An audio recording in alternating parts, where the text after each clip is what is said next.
Hey all you heroes and champions, crows, pirates, and inquisitors. Welcome to the Dragon Age Lorecast.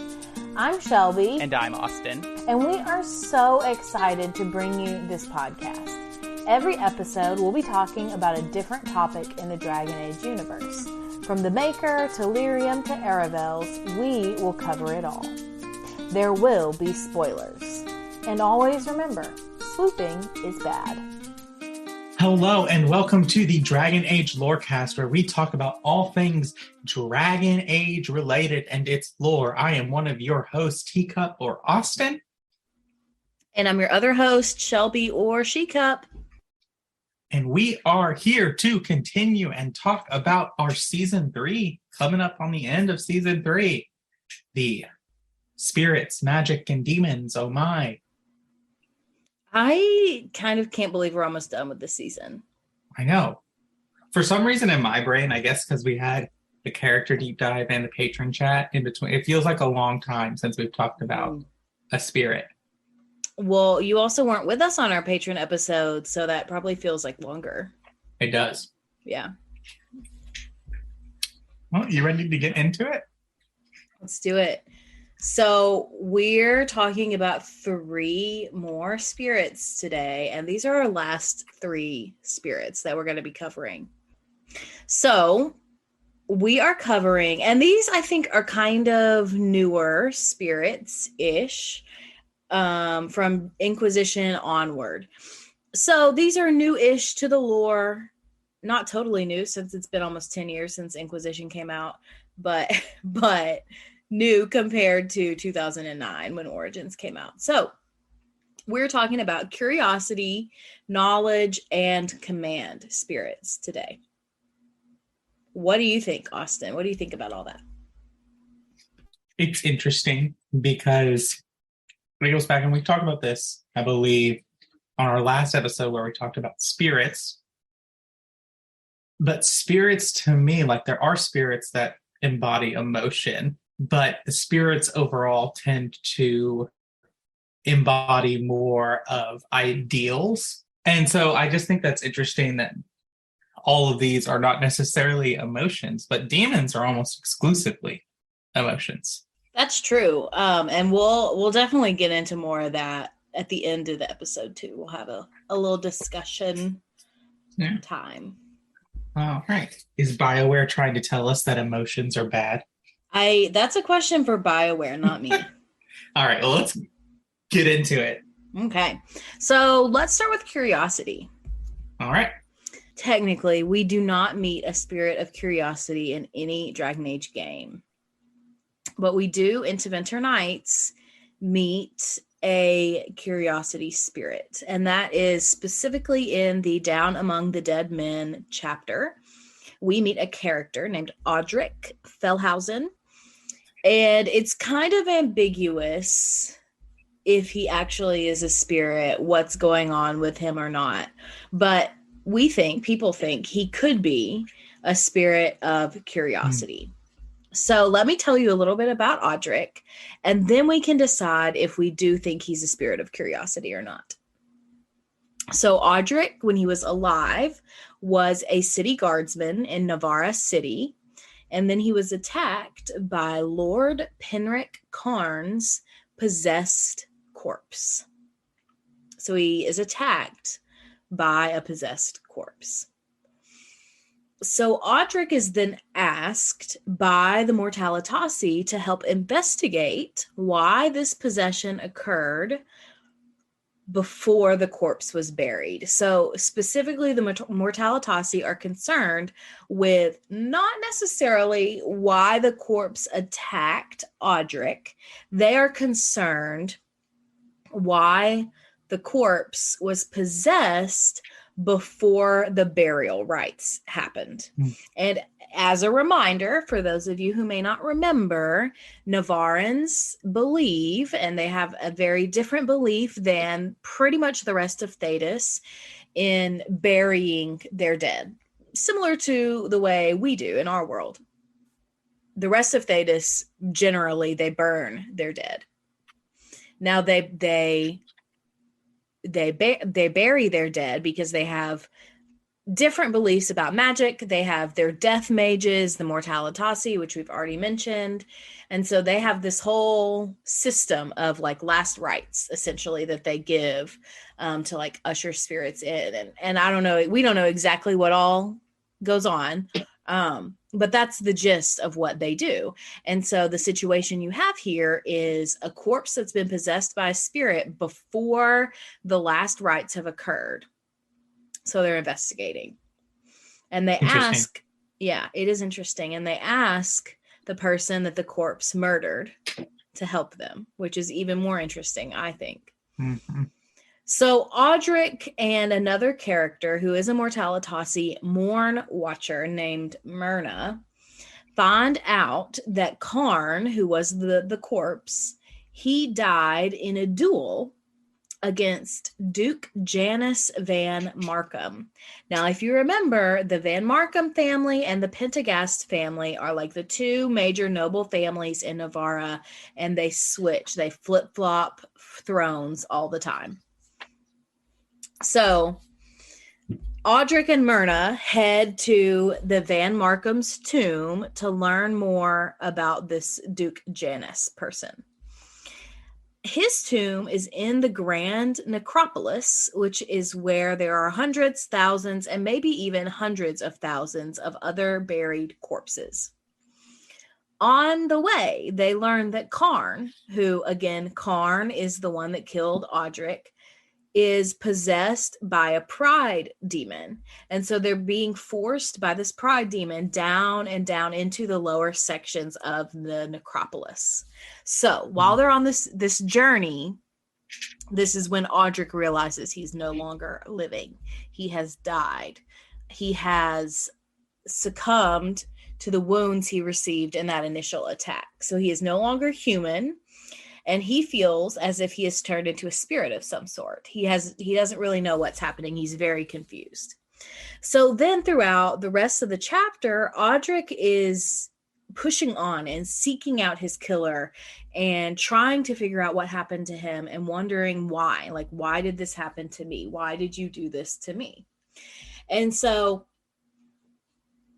essentially, or eventually what happens, he challenges his killer to a duel. And then throughout this, he kind of comes to the conclusion that he is a spirit of curiosity, or that he has become a spirit of curiosity. So he's kind of seeking that balance between anger and curiosity when he does confront his killer. And so in doing so, he recognizes that his driving passion supposedly is that of curiosity, which means he is no longer unbalanced. So that's Audric's story. And this comes from Tevinter Nights, the chapter Down Among the Dead Men, like I mentioned. So I want us to have a little bit of discussion where we kind of talk about, what are your initial thoughts to this chapter? Do we think Audric is really a spirit of curiosity? If so, why? If not, why not? Etc. So we only really have one example or like precedent to really base this off of, which is Cole. Just similar kind of circumstances because, you know, Audric was a real person before this. He's in a duel of some sort and attacked, and seemingly we're not aware right away, but that he's killed, essentially. And then there's a spirit of something that comes about and reanimates his corpse. But not in the same way that like a demon would reanimate a corpse. Much more into how the spirit of compassion is inhabiting Cole's body. And like Audric has his memories just like Cole has his memories. And it's really the only other instance. And so I guess in this kind of instance, it's Audric when he embraces his curiosity, it's like he's choosing to be a spirit. Where like the same choice that Cole has to face in his own quest. That's a really good thought. I honestly like hadn't even looked at it from that perspective because I was more focused on the issue of what kind of a spirit has he become. I just kind of accepted okay, he died, merged with a spirit thing. I was like, okay, I've moved right past that. Like, didn't even give that a second thought. So I'm sitting here thinking, like, is this really curiosity? Is it not more of, to me, it's more of vengeance, that he's going after his killer and challenging his killer to a duel and trying to get back some semblance of what his killer took from him? Or is it more of a regret? Because very much throughout the chapter, he feels like, oh, there's so many things I haven't done in my life that I was really interested in. Like, why didn't I do this? And so he's kind of regretting the things he didn't do while he was living. So to me, I definitely see and understand that he's become a spirit. What I'm not sure about is if he's actually become a spirit of curiosity or if it's something else. It's also an interesting thing because now with Cole and this, it seems to be spirits when inhabiting humans or on the mortal planes outside the faith get like what I consider one of the most precious and empowering powers that mortals or humans have, which is the power of choice. This spirit can choose. Cole can choose to remain human or embrace more of the spirit side. Audric can choose to go one way to anger or curiosity, which doesn't, like, with our previous lore of spirits, you wouldn't think that spirits have a choice in what they become or what they are. Because I think choice implies some sense of creation. And we know that spirits, according to Chantry, spirits can't create. And that's why the Maker thinks they're bad. Or not bad, but not worthy. Yeah, right. I'm kind of wondering, like, if spirits have the ability to evolve. And I do feel like evolution is not necessarily something that you choose. It's more of something that happens to you or something that is born out of necessity because of your circumstances. So I wonder if spirits have that ability. And so that's more of what we're seeing. Like, wouldn't it be very interesting to see a spirit of grief that transitions through the different phases of grief? One that transitions from anger to denial to, I don't know, what are the other phases? There's 3 more. 5 stages of grief. It's denial, anger, bargaining, depression, acceptance. Yeah, I feel like that would be really interesting. But the big question, I think, for Audric is, I can't argue with BioWare for, like, doing whatever they want to do. Like, this book is canon. What I'm saying is not canon. But I feel like curiosity is not an emotion or like a value. So to me, it feels like a departure from the lore. I don't necessarily agree. Because I think that curiosity is at the heart of our existence. Like, every single, at least mammal, like, has a sense of curiosity. Like, does not our dog investigate every sound that she has out of curiosity? I mean, part of it is instinctual, like, protectiveness. Like, that's a weird sound, I need to know what it is so I can protect myself. But it's also like, what's that? Or even just us, when we have something in our hand, what's that? I've got to know. Our own sense of curiosity is a very primal and driving thing that we have. And to another thing, like, curiosity can be a value. Like, curiosity, being curious about a person can communicate that you care about them. Sure, I hear all of that. But I don't, my question is curiosity an emotion? I would say no, it's not. And all of the other spirits we've met, most of the other spirits we've met. Like valor, which I know that you're fixing to use as an argument against me. You can feel valorous. You can feel courageous in battle.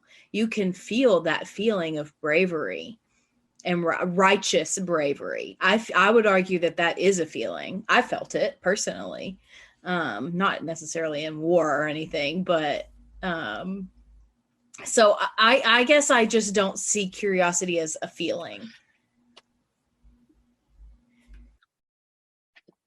Have you ever felt curious? No, never. No, I don't think that's an emotion. Do you get what I'm saying? Well, so is knowledge an emotion? I mean, that's part of this whole episode, is right? Command an emotion? That's part of this episode. And the names that those spirits are given are direct from the spirit expert himself, Soulless Fenharel, the Dreadwolf, the Trickster. Okay. We don't have to talk about him right now. I'm just saying, I think that the definition of spirit needs to be broadened beyond just what is something you feel or have an emotion of. Mm-hmm. I guess my argument is that curiosity is a feeling, but it's not an emotion. And I think the issue comes into play when the lore describes spirits as being both feelings and emotions, and they use that term as the same thing when it's not necessarily the same thing. You know what I mean? Yeah, I do. So I looked it up. Curious is on the emotion wheel. Okay. I mean, I just personally disagree. So but I'll accept it. I'll accept it. Here is what they do, because I do think this is interesting. So it's obviously in the category of comfortable emotions on the wheel. And then, so there are like the overarching emotions that come there. So you have like loving, excited, interested, confident, accepted. And then you have all these subcategories of that. And so like under interested, curious is a sub-emotion of like the interested category. Okay, I can see that. Right. And I guess that's the thing, like, I feel like if you can say, I feel this way, that qualifies it as an emotion. Because it's not just an emotion, something that we feel and experience. I suppose that's fair. So we've established you can feel curiosity. Curiosity can be a spirit, and it's not lore breaking. Correct. Is what I'm gaining. Okay. Correct. I will admit to be wrong. I can change my opinion. October 6th at 4:58 p.m. Shelby said she was wrong. Shut up. But yeah, I think that whether or not he is a spirit of curiosity, I think is really like he chooses to be a spirit of curiosity at the end. Whether or not he was to begin with, he chooses to be because he recognizes his driving purpose. And the driving purpose is what defines the spirit. Yeah, that's a good point. Well, let's move on to knowledge a little bit. And then we'll get into our mid-break after that. Okay. So, knowledge/learning. This is another one that I am not sure I would classify as a spirit, personally. Maybe I'm just an emotions purist. I don't know. So in Trespasser, we meet a character, or really multiple characters, named the Archivist, whom we meet in the Virder Thara. And so this Archivist claims to be a spirit of knowledge that once knew everything. And the Elven people referred to this spirit as Gilderthalin. This name might sound familiar to you because there is a well-known Dragon Age content creator who also uses this name. Shout out to Katie. If you don't follow her, you definitely should. She makes really awesome YouTube videos and they're very pretty. Yes. So back to the Archivist. When Fen'Harel supposedly created the veil. The Archivist basically marked the end of the world that the elven people knew or understood. And so the spirit itself was sundered, which means they're no longer whole, which the spirit then laments. And so the spirit says that it is unable to think with itself. And so the knowledge of every memory, every instance of everything that has ever happened is incomplete. The spirit also claims that it was inherently connected to many other spirits and many other people, which allowed them to read the memories and the records of each other. Throughout Trespasser, we go on to meet 4 instances of the Archivist, who shares more and more knowledge and memories along the way. The Archivists also warn us of the Librarians, who were once spirits who watched over the Vir Thara, but these spirits have been corrupted into demons of fear.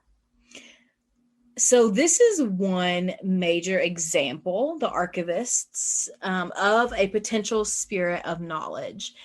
However, we do have another potential example, and that would be the Grand Oak, who is also known as the Elder Tree from Dragon Age Origins, also known as poetry. The poetry. That's exactly right. I love the poetry. So he's a large sapient tree, more commonly known as a sylvan, which is, again, just a magic tree. You might also be familiar with the word Ent from Lord of the Rings, all the same kind of thing.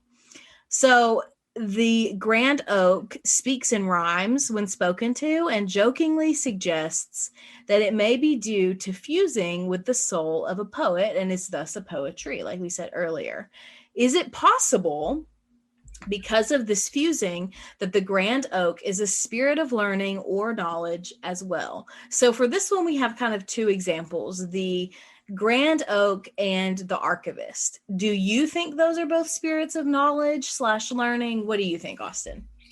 Definitely the Archivist.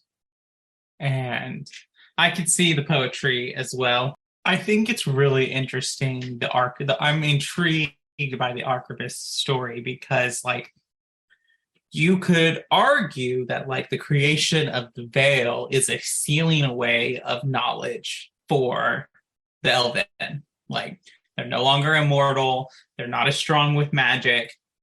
They are forgetting their history. Part of that is because Tevinter and genocide and erasure. But so there is this kind of locking away of knowledge, and that's a common theme among religious mythology across the world, of this locking away of knowledge to explain how humans don't automatically know everything. Like, if we're so intelligent and so smart, why are there problems we can't solve? Well, some religions say it's because there is this knowledge that has been locked away. And also to explain loss and how they could have gone from a people that was great to a people who is struggling. Yes. And like, even you take a story in the Bible, like Garden, the sin that they commit, the thing that kills them, that God says will kill Adam and Eve, is the knowledge of good and evil. And so again, you see this thing of knowledge being either withheld or not fully incorporated in the human experience. So I think that this story, the Archivist, is less of like showing us a spirit of knowledge and more just kind of adding to that mythos and like drawing on a common mythos across the world of knowledge being locked away from a people. I'm going to sound like a broken record, but can you feel knowledge? Can you feel learning? No. I mean, I would argue that, like, when you're feeling knowledge or learning, you're actually feeling curiosity. Like, if you're feeling in a learning mode, you're feeling curiosity. So for me, I wouldn't distinguish something that between a curiosity and a knowledge and a spirit of knowledge. I would distinguish between like a spirit. Oh, another one. Can you feel wisdom? I guess you can feel wise. I think you can. Yeah, absolutely. You can feel wise. I guess you could also argue like a spirit of intelligence, because you can feel intelligent.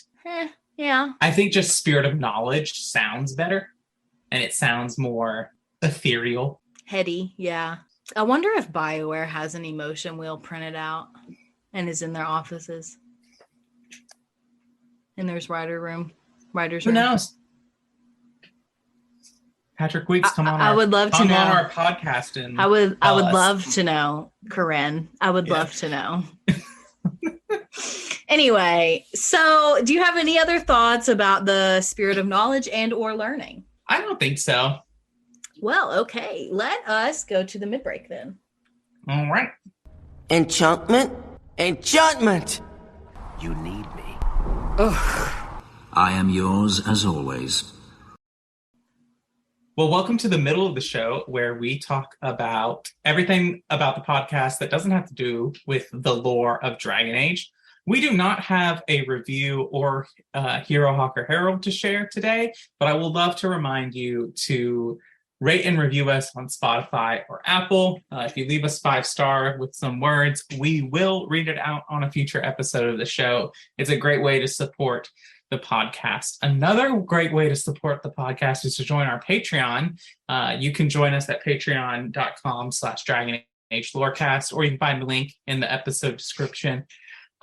You can come and join us various tiers, from just getting early ad-free episodes all the way to coming up on the show with us once a month to talk about the patron topic, which about 2 weeks ago we had our patron chat and it was a lot of fun.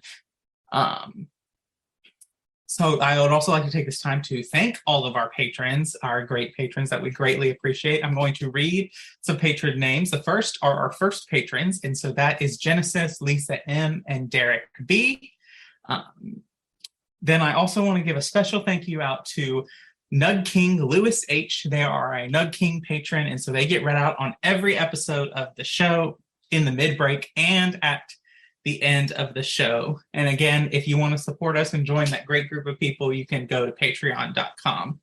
Another great way to hang out with us is to join the various Discords that we are in. The first Discord is the Cups Podcasting and More server. You can find that link in the episode description, and you can join us there. We hang out with us, talk about all of our podcasts, come share pictures of your pets. If you want news about the Cups Podcasting, or Cup Pods, whatever you want to call them, that is the place for them in that Discord. You will get the news first. That's where we post everything first. And that's where we have a lot of our discussions diving deeper into the lore. So if we talk about something on the podcast and you're like, I'm just burning to ask this question, hop over into our Discord. You can ask it and we'll talk about it. And you might even stump us. Happens to us all the time.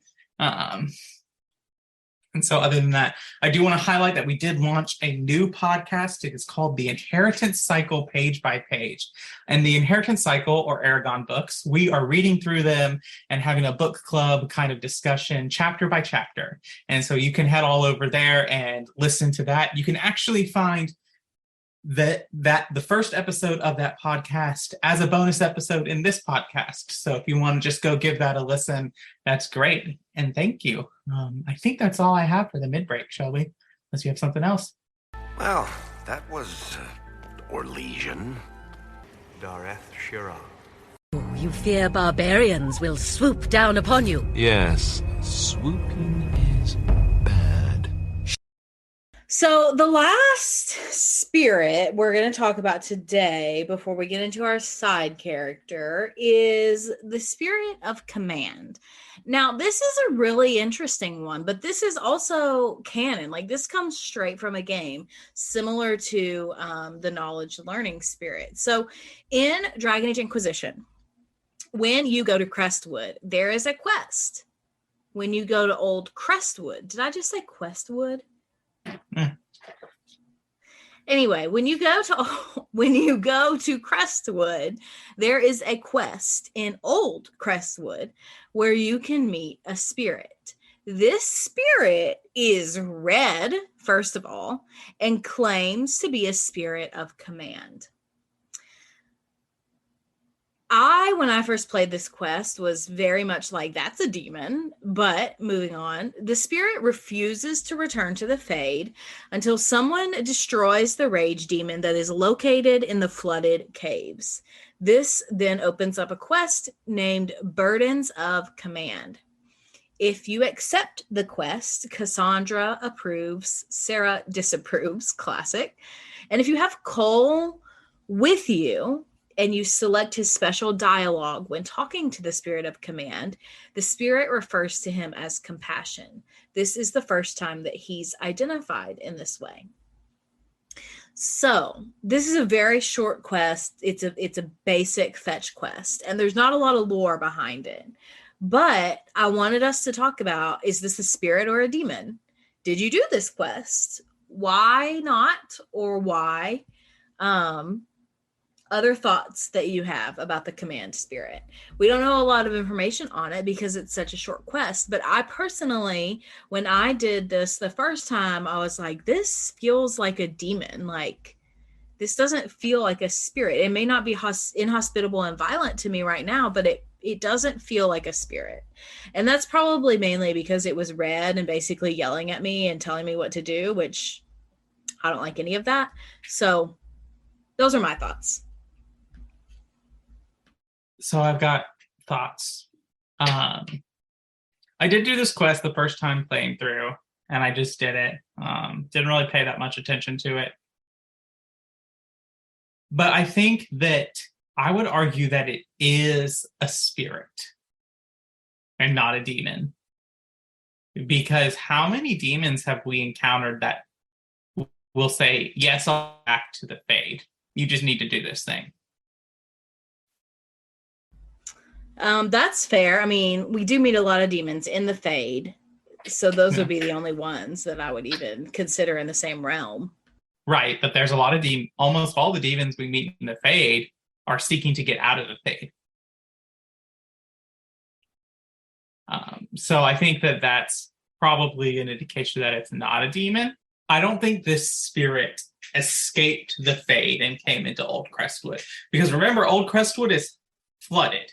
So it's been flooded for 10 years because it got flooded during the Blight.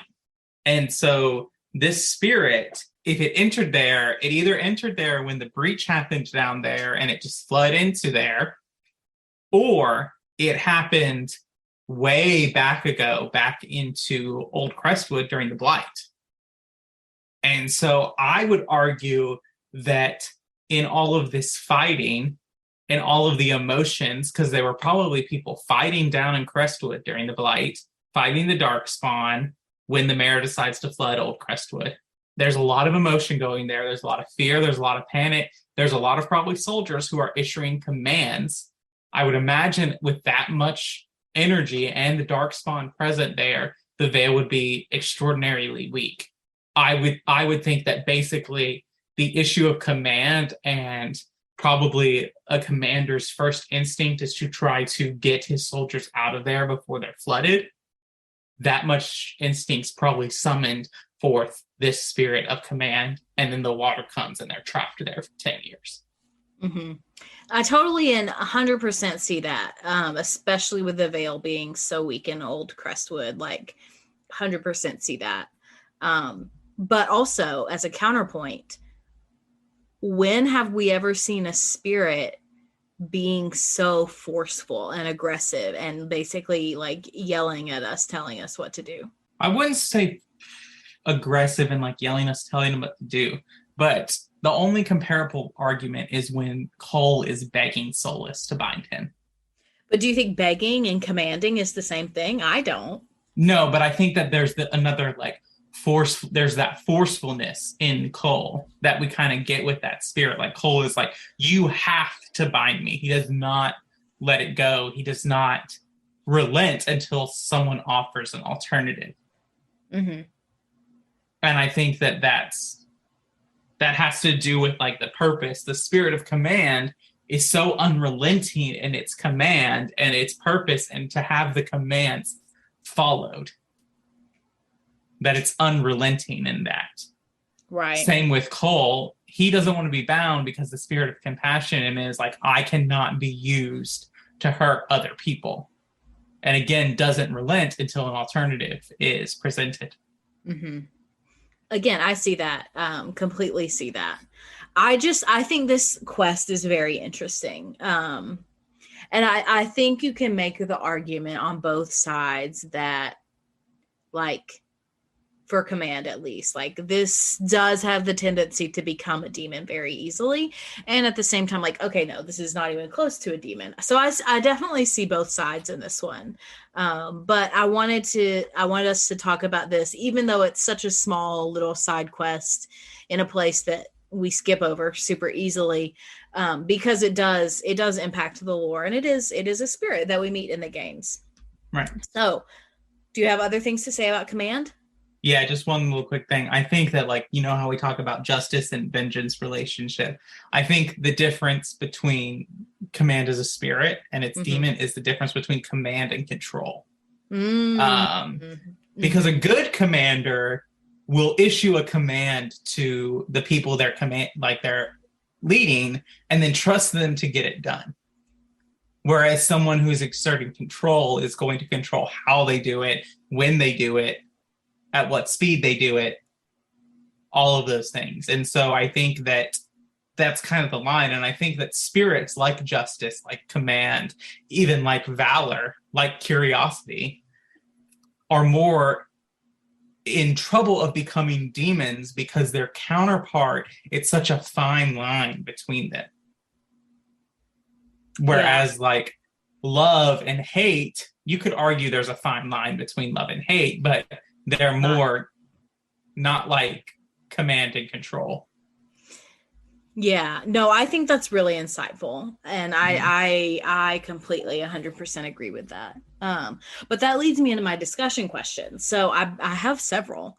And we've kind of already talked about, are knowledge and curiosity the same spirit? Why or why not? I would say yes, because to desire knowledge is what curiosity is. You want that knowledge. And so I would say curiosity is probably a better name for the spirit based on the lore of those spirits. I think I agree. I think I officially recant my previous statement that curiosity is not an emotion. So then my next question was, do these spirits, like, can these really exist, or do they really exist as emotions? We've already kind of answered that, so let's skip that one. And then my next one is, are these spirits, especially command and knowledge, are these spirits lore breaking, as they are both not emotions? I think it's a semantic issue here. I think that it's just BioWare issuing something that we can notice, but like, could a spirit of command also be a spirit of confidence? Could a spirit of command be a spirit of resourcefulness? It's these fine lines that emotion words that are related to each other, not necessarily the same thing, but are like so close to each other. That's kind of like desire and envy. Like, are they really separate demons? In like, when you really think about it, like in the complexity, like you can feel desire without it becoming envy. But envy is always desire. That's a great question. And we tackled a little bit of that on our last Patreon episode. So if you want more of a conversation about that question, definitely go check out that episode.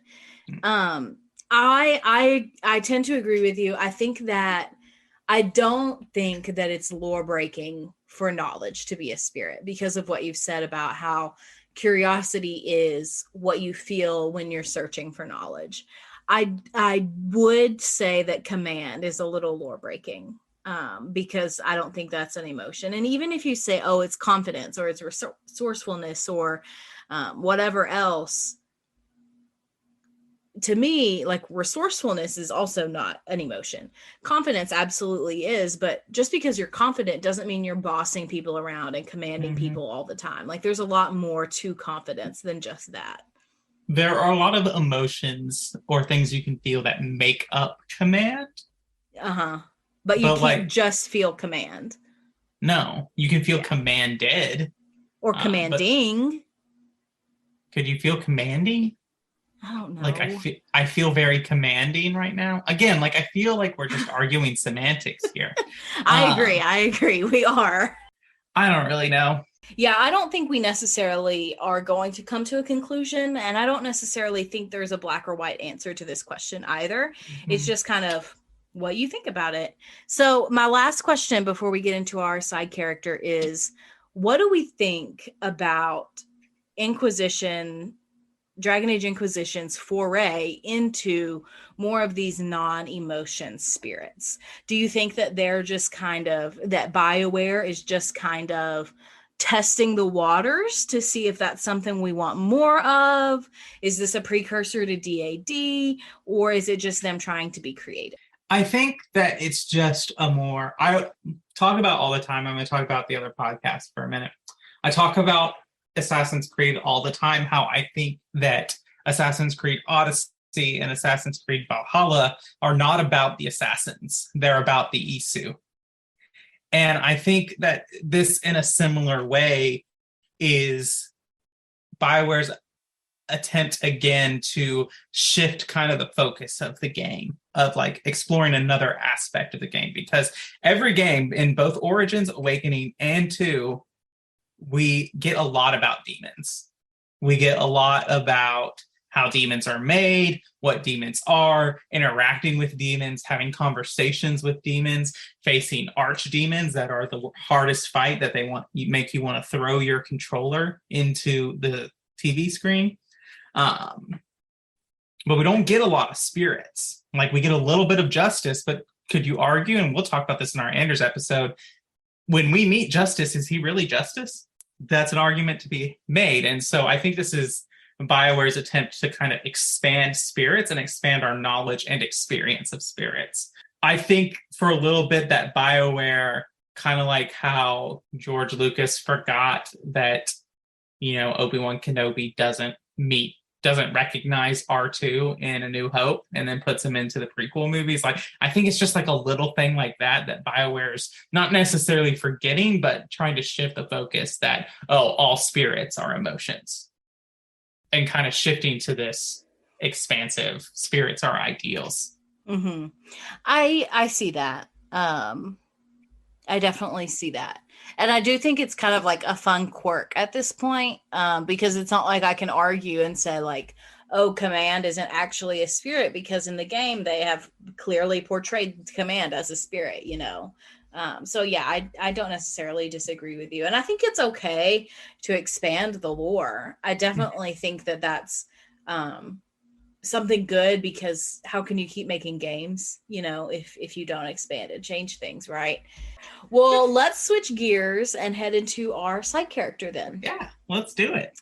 So today's side character is a character called the Horned Knight. But on the Dragon Age Wiki page for spirits, the Horned Knight is listed as a possible spirit. And so I was like, okay, I have to do research. What is this? So the Horned Knight evidently is a character from Dragon Age: The Last Court. I also had never heard of this, and that's because I was newer to the fandom during COVID. But the Horned Knight comes from The Last Court, which was a text-based browser game that came out in 2014, in between DA2 and before DAI. It is kind of an interlude between the stories of 2 and Inquisition, and you play as the Marquise of Serault. So the Horned Knight, like I said, is a character in this game, and he considers himself to be the Lord of the Forest. He rules over a group of strange and mysteriously magic-influenced people. The group styles itself as like a forest, woodland nymph version of an Orlesian court. So he also considers himself, the Horned Knight considers himself to be equal to the Marquise, and the Marquise is Lord of the Road and Field, while the Horned Knight is Lord of the Forest. So he sees himself as equal to the Marquise of Serault. The Marquise of Serault does not agree with that statement, but that's kind of where his head is. We learn throughout the game that the Horned Knight is actually a spirit from the Fade who was conjured and bound by the former Marquise. The former Marquise is the great-grandfather of the current Marquise and is often referred to as the Shame of Seralt due to his status as an apostate mage and later an abomination. So after the Horned Knight was summoned, the Shame basically let him do whatever he wanted, which is how he ended up in this woodland area and found himself ruling over a forest full of creatures, imitating Orlesian high society and referring to himself as the Lord of the Forest.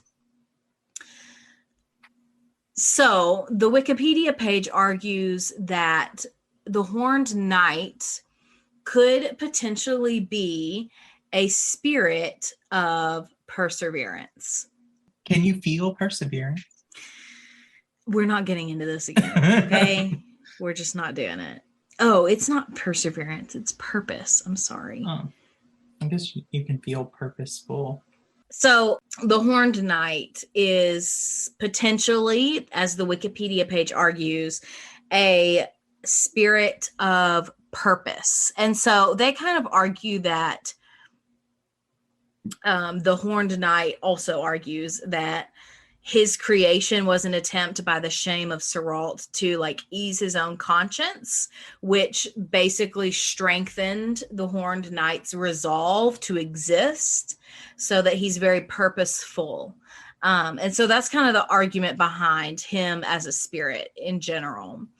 And I think that the Horned Knight is a really great example of the idea that spirits are neither wholly good nor wholly evil. Solus argues that the classification as benevolent and malevolent spirits are not necessarily like, it's not necessarily an equal, it's like, it's not a binary split like that. But in the Last Court, the Horned Knight definitely does things that are both good and bad. So he kidnaps two siblings from the Seralt Tower and imprisons them using magic. That's obviously evil.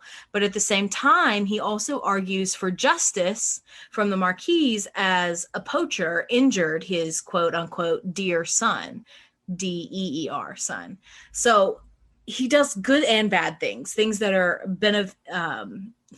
are benevolent and things that are malevolent at the same time. So I think this is a really interesting character. I definitely see the argument that because the Shame of Seralt summoned him to ease his own conscience, that kind of allowed the Horned Knight to have more of that resolve in his personality. I very much see that argument. But this feels tangential to me. The Last Court is no longer like accessible, really. It was taken off the web and there's not a full copy of it anywhere. So I don't know how canon it is. Right. Well, and it's also interesting because I believe there is a war table operation regarding Seralt and the Seralt infused glass. So I'm curious. I'd have to go look at those texts again to see if they mention anything. Because if the war table mission mentions anything about this, then I would say yes, it is canon still. Right. And I don't know either. I didn't look that up. I didn't know that it was related, but yeah. Well, I just know that Seralt is mentioned, and there's a crafting material. I believe it's a tier 2 or tier 3 metal Seralt glass. Yeah. But yeah, I think it's an interesting story, and I definitely think it's very much a spirit of like the spirit in the forest. And now I want to see is like the lady in the forest. Is she a spirit of purpose? Right. I mean, I honestly, on that episode, when we talked about the Lady of the Forest, you argued that she could be, or maybe it was Allison. Someone argued that the Lady of the Forest could be a spirit of nature. And for me, I think that is more and more of a possibility. Mm-hmm. I think that she fits in that category. I think the Horned Knight fits in that category. I'm sure there are others. Maybe even the poetry fits in that category. And so I feel like that's a potential, even though that's not a feeling. We've established that if they do want to expand spirits outside of being attached to specific feelings, I think nature is a really good path for them to do that with, because it's so varied. Definitely interesting. Small, what a left field reference. What do you mean? I feel like we might be able to count the people we know who played this text-based browser game on one hand. Oh no, I think there's probably more than you think. Maybe. I did not play it. I didn't even know about it, so. Right. All right. You got anything else? That's all I got. All right. Well, thank you for listening to the Dragon Age Lorecast. We will see you next week. And a special shout out to our Nug King patron, Lewis H., who gets a special shout out at the end of every episode. Thank you so much for your support.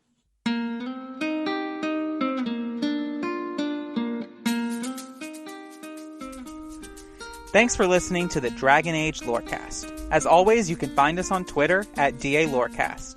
If you have any lore questions, topics to unpack, or side character suggestions, email them to us at dalorecast@gmail.com. The Dragon Age Lorecast is a part of the Robots Radio Rocket Club. You can join the Robots Radio Network Discord by clicking the link in our episode description. If you enjoyed our show, we'd love it if you'd subscribe and give us a review. See you next time. Have you ever wanted to deep dive into the lore and stories behind all your favorite Marvel movies? Then do we have the show for you? I'm Captain Shenko. And I'm Psych88. Join us as we dissect the media megalith that is the MCU. We'll talk about the origin stories, the fights, and everything in between. The MCU Lorecast releases on all major podcasting platforms on Mondays as part of the Robots Radio Rocket Club and can be found on Facebook, Twitter, and Instagram.